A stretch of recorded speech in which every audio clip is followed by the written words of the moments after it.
Hello! We are getting ready for an upcoming Disney cruise to Alaska. So we wanted to hop on here and talk a little bit about some of our favorite things about Disney Cruise Line. So today we're gonna give you 10 things that you may not know about Disney Cruise Line. Yeah. They're in no particular order. But we are gonna start off with number 1, which is most important.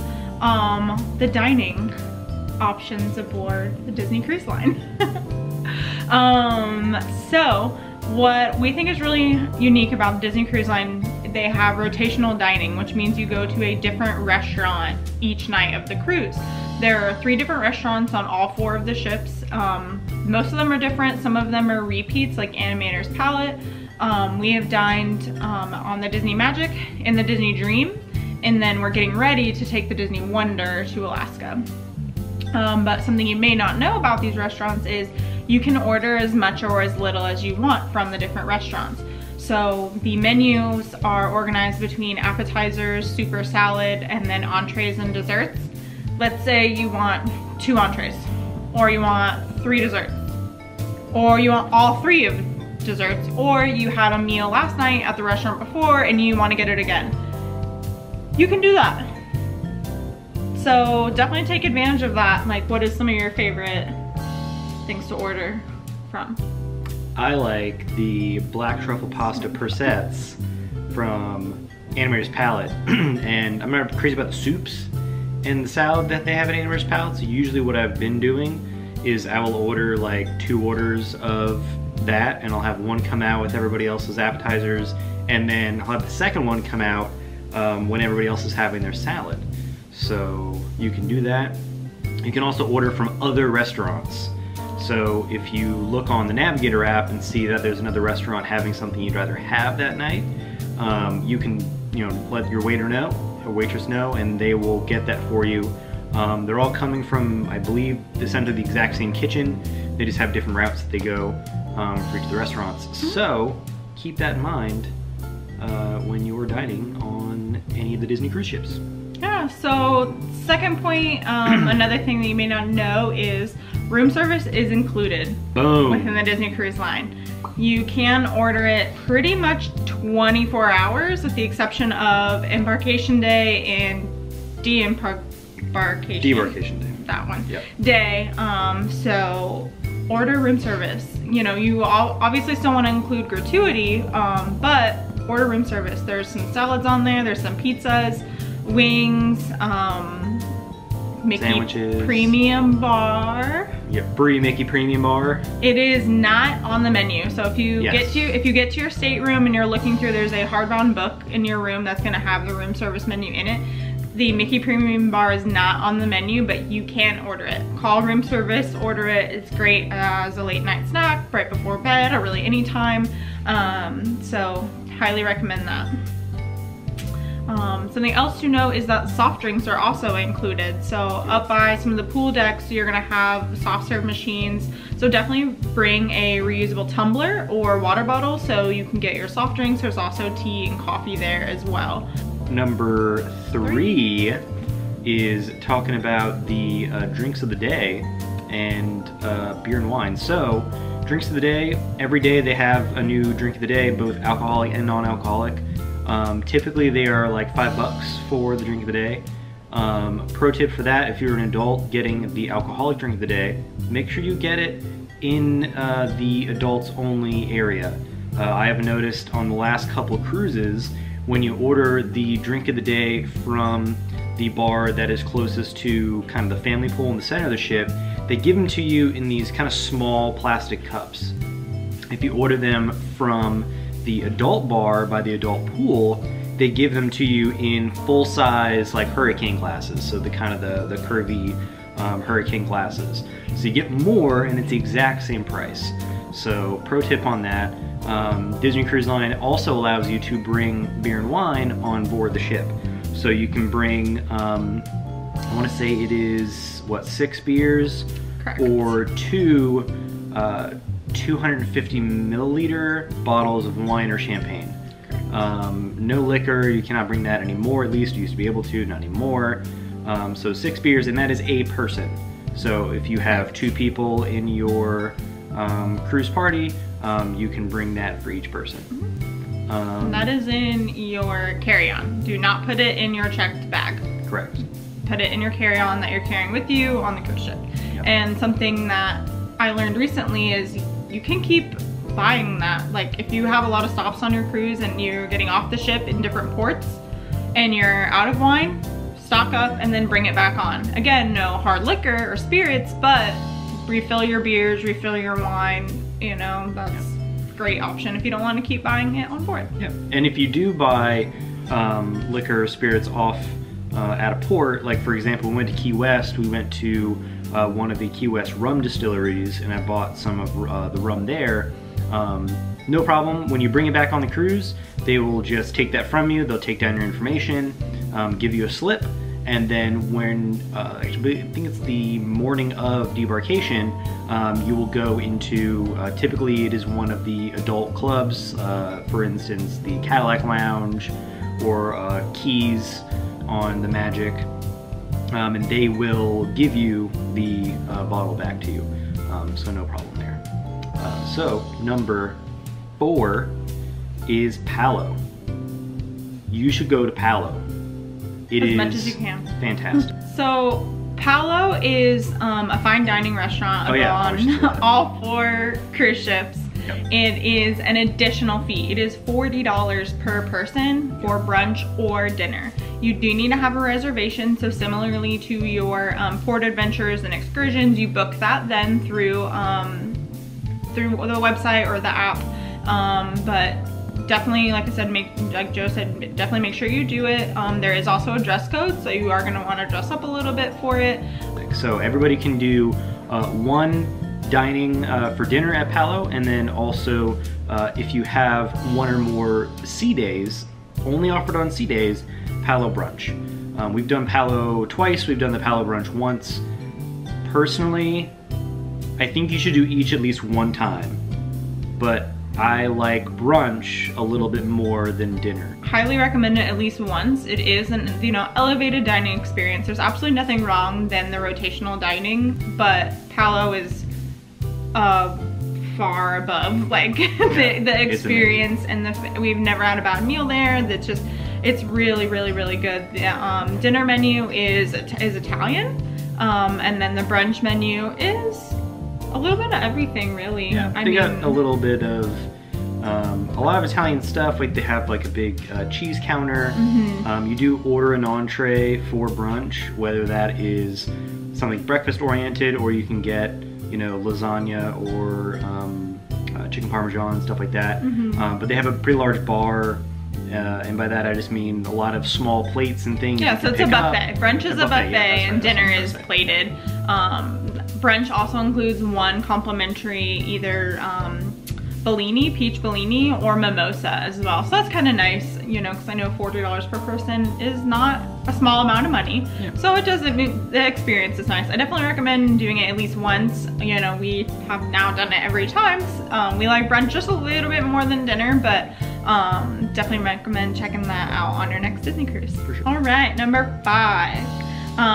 Number 5 is gonna be stateroom door decor and fish extenders. Now you probably don't know what any of that means if you've never been on a Disney cruise before. Hey Kelly, what is door decor and fish extenders?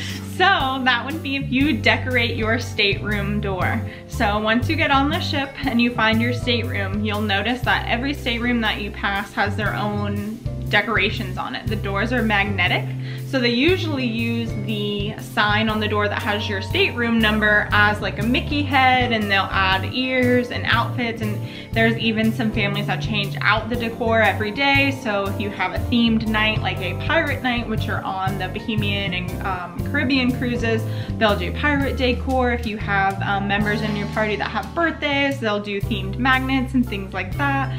It's really fun. We love just walking around the ship and seeing what other guests have done to their stateroom to decorate. The second part of that is going to be what's called fish extender.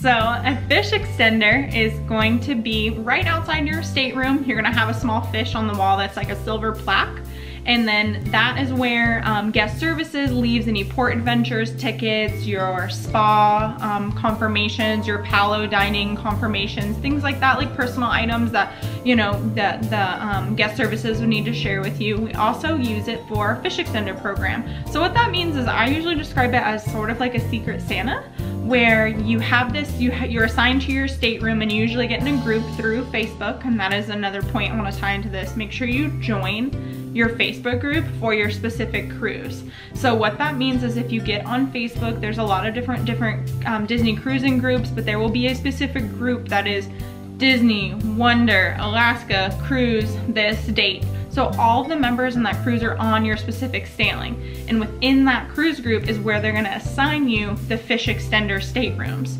So once you join that, you kinda, like that's where that secret Santa comes into play. You're gonna list how many members are in your stateroom, if you have children, what are their ages, what are your interests, etc. So then you do a little bit of shopping for other staterooms on the ship so you can exchange presents. So where they call it fish extender is when you go on the ship and you actually pass out the presents, you put them on little like cubby containers, and this will all be in the photo, so we'll show you what this kind of stuff looks like. You know, but you kind of leave their presents there outside their door because you kind of have this collapsible thing underneath the fish extender. You can also do things like pixie dusting, which is maybe you don't want to do the fish extender and you don't want to buy big items, but you just want to leave little random acts of kindness, like it's usually little candies or trinkets or things like that, which is what we plan on participating in with this cruise. Just little pixie dust that we leave at anyone that may have a fish extender outside their door and things like that. So it's really fun to get involved and learn some more about who you're cruising with, just to add, especially if you have a day at sea, something to do to walk around the ship and leave little presents and look at some door decor. And one thing to also keep in mind about that is none of that is run by Disney themselves. Correct. They're all just the people that are on your cruise kind of running it. A lot of times there'll be some, you know, veterans that you will usually, when it's their cruise, they'll kind of run the group and everything Cruise for veterans. That. Cruise veterans. Yeah. So keep that in mind. You know, it's nothing run by Disney. It's all by the people that you're going to be cruising with. So don't look for it, you know, in the Disney Cruise Line Navigator app or on your profile. It's all going to be, you know, on Facebook, social media, Correct. Run by the people who are in your cruise. Correct.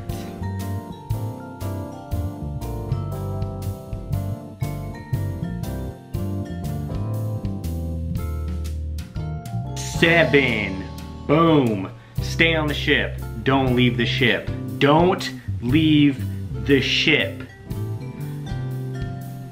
So when I say don't leave the ship, you're gonna port a lot of places. Oftentimes, you don't really need to leave. For example, Nassau. Don't get off the ship in Nassau. Unless you have some excursions booked through Disney, probably only book them through Disney. Honestly, stay on the ship. You're not missing anything. Get off. There's a lot of people there. They're gonna hassle you to go do jet ski tours, or go to Atlantis in Nassau, or some other crazy stuff you don't actually want to do. Stay on the ship. Why stay on the ship? Because everyone else is getting off the ship, which means pools are going to be slow, slides are going to be slow, and you're going to want to do the aqua dunk, and you're going to want to do the aqua duck, because those are super cool. All of the dining is going to be slow. There's going to be tons of activities on the ship that are going to be super, super fun to do. So definitely, unless you have something booked, you know, through Disney, or just an excursion in general, or, you know, there's something very, very specific that you want to go do, like if you're in Key West, go to Kermit's and get key lime pie, you know, go out early, get the things done you want to get done, come back on the ship, hang out. There's not going to be anybody on the ship with you. So, pro tip, unless there's really something you want to do, stay on the ship. You paid for it. Everything on there is free. So, you know, enjoy it. Now, number 8. Boom, 8. Do trivia. Do trivia. It's super fun. It's awesome. They have trivia all the time. Tons of different types of trivia. From all ages trivia to, you know, adults only trivia in the evening and some of the adult clubs. But one thing you might not know about the trivia, and this is a super secret thing, so don't tell anybody. Shh, don't tell anybody. Questions are the same every cruise. which that means we've experienced. That we've experienced. So this will be our 5th cruise. The Alaska cruise will be our 5th cruise. Every time we've done trivia the last 3 cruises, all the questions have been the same for the theme, for that specific trivia. So like, for instance, we did a 90s music trivia. Well, they'll play a little tiny clip of a song and you'll have to write down the person who sings it and the title of the song. We've done that 3 times now, and we just realized the last cruise that we did it, all the questions are like, all the songs are the exact same. So, I'm not saying you should cheat at trivia, but you should go on more than one Disney cruise so that you know the answers and can win. And you're just informed. You're not cheating, you're just informed. So keep that in mind. Trivia is the same every time. And you get really cool, well, you used to at least get really cool little medals that they gave out. Well, they're kind of plastic, but they're really cool medals. They say winner on them. They say winner. So that's important. Winner, winner, chicken dinner. And you could be running around the cruise ship with like 50 medals flexing on people. And who doesn't want to do that? So definitely go to trivia and win every time. Do it. Number 9. So number 9 is something that we just recently started experiencing on the Disney cruises, are going to be exclusive character meet and greets. So as you've seen us in the parks, you know, we see characters here and now again, but it's really not a huge priority for us. There are some characters, you know, that we like to meet, but other times, you know, just not a priority. However, on the Disney Cruise Line, there are exclusive characters that you can only see on the cruises and on certain days, so you definitely are going to want to take advantage of that. For example, back this past spring on one of our sea days, we met Hawkeye from the Avengers. So that was really fun, never see him anywhere. They have also had other Marvel characters that you can't see in the Disney World parks at least. You're also gonna see characters in specific outfits. So for example, on themed flights like Pirate Night, you're gonna see the characters in all their pirate gear. So you'll never be able to meet Stitch with a pirate patch, like eye patch. Super cute, very fun. So definitely meet those characters. All the times are gonna be in your app on your phone, in the Navigator app, or they also have paper ones at guest services, and those locations will be there as well. Another thing that's really fun that's not on those time guides are gonna be just little special character I call them like walk-arounds. So this last cruise we saw Belle from Beauty and the Beast walking around the cruise just reading her book. She was just walking by, just walking down the hallways. So you don't necessarily stop and take pictures with her and meet her, but just that little added experience. Or we were laying by the pool one day and Donald was like handing out pool towels by the pool, you know. So just those little experiences just kind of make the Disney difference, which brings us to point 10. That is the Disney difference. Disney Cruise Line. Now we will say we have not done another cruise line, so I will say we have somewhat of a bias. Once you've done a Disney cruise, there's really like no desire to want to do another one. It's kind of like you've done the best, so why bother with the rest? It's really that Disney customer service that keeps us coming back at least once and now twice a year. You know, from your dining team that follows you to each restaurant, making they remember, you know, any allergies or any specific orders. If you order the same drink every night, by the time you get to your seat at the table, they've got that drink ready for you. You know, just the extra level of engagement with the characters or with some of the crew at those trivia nights or activities really makes a difference. You know, we've had just the best experience at really any level of the ship and any area that you just don't get anywhere else. And to me, I know a lot of people comment on how Disney Cruise Line is a little bit more expensive than other ones, and it's worth every penny for that customer service level to us. You really feel like you're in the Disney bubble, but on a ship. So highly recommend Disney Cruise Line. If you've never done one before, definitely check it out. If you have done one before, leave us some comments down below on what ship you've sailed on or what excursions. If you haven't done one, what's your dream ship and destination? Where are you wanting to go? Like I said, we're getting really excited for Alaska. It is in just under 2 weeks now. We will be vlogging the whole thing. We plan on vlogging, each vlog is a different day. or each day is a different vlog. So if you have any questions about that, or definitely leave us a comment down below. Make sure you subscribe to our channel so you get those. So yeah. And make sure if you like this video, leave us a like if you want to do more of them. Yes, please. That's it for our 10 things to know about the Disney Cruise Line. So we'll see you next time for more Young at the Parks.